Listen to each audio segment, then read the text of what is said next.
Greetings everyone, and welcome to my Mega Man issue 19 review. This issue marks the beginning of a set of stories that help showcase the world of Mega Man beyond the games. And this story in particular has Mega Man's sister Roll in a starring role.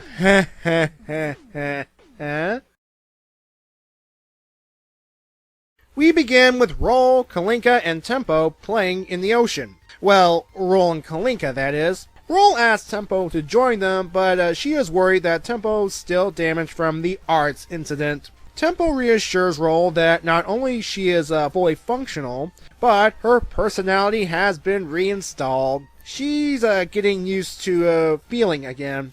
She's shy.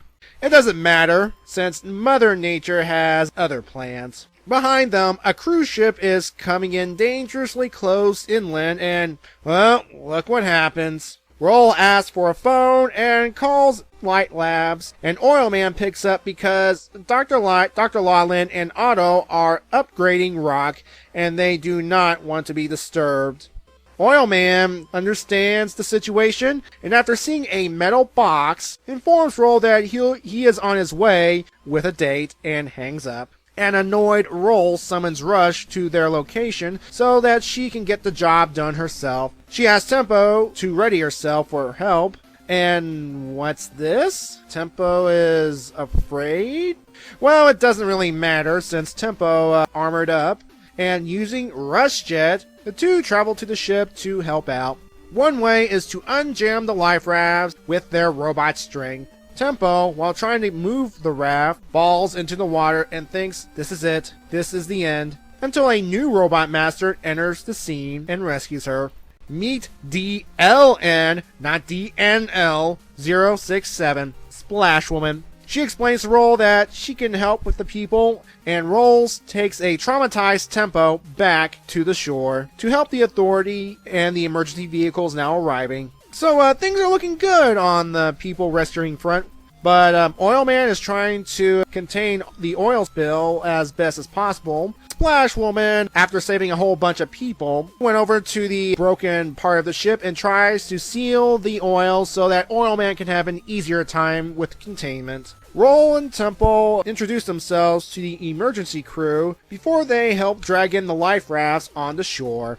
Back at the lab, Rock's new slide upgrade is complete. Otto turns on the news and we see the current situation. And it looks hopeful as people are saved and families reunite with one another. There's still one person unaccounted for, the captain. Now, Oil Man does have him, but due to carrying so much fuel, he cannot just skate off the ship safely. He cannot teleport a human with him, and Splash Woman is still pulling people inshore.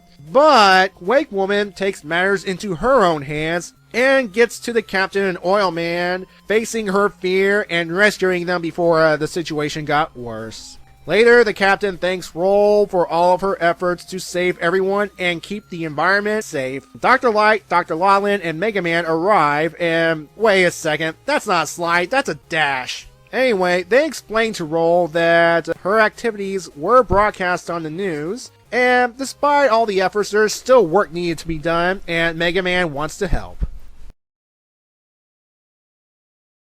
Let's start with the game nods. First, Roll's outfit. This is her vacation getup from Mega Man Powered Up, the second in this comic. The first, Rainy Day, appeared in the issue 17 backup story that features Concrete Man and Guts Man, and I'd like to thank the audience members who pointed this out and telling me in the comments. Thank you. This marks the debut of one of the best abilities for the robot dog, Rush Jet. And it also makes the debut of Mega Man's quote-unquote sliding technique. Yeah, it makes sense. I mean, both of these things appear in Mega Man 3, so it's a nice little slow build-up to the events of that game. It makes sense. And I do like this line about how it doesn't work in modes 9 and 10. It references the fact that in the games Mega Man 9 and Mega Man 10, Mega Man no longer has the sliding feature.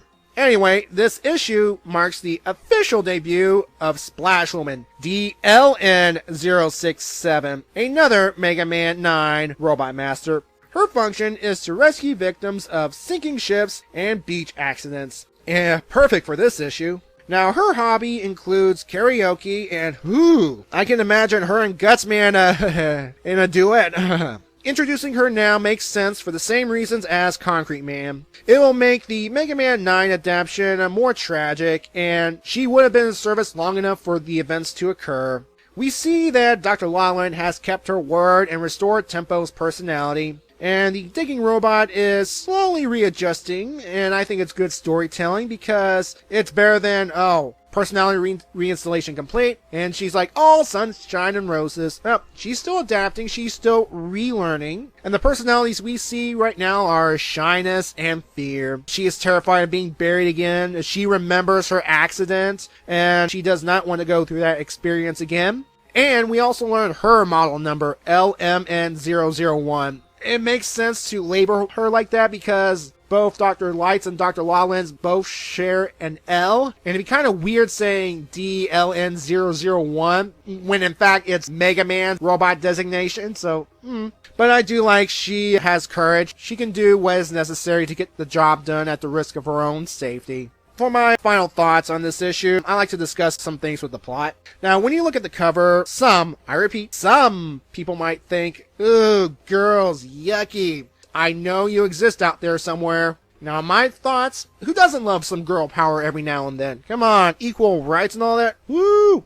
Alright, the shipwreck itself, it's pure accident. I mean, it's not a wily robot attack. It's not an Emerald Spears terrorist attack. I mean, it's something that can happen in real life. And the story says you don't have to blow things up or shoot things to be a hero. All it is just humanitarian acts, helping those in need, saving lives. This is the reason I'm going to give this issue an 8.5.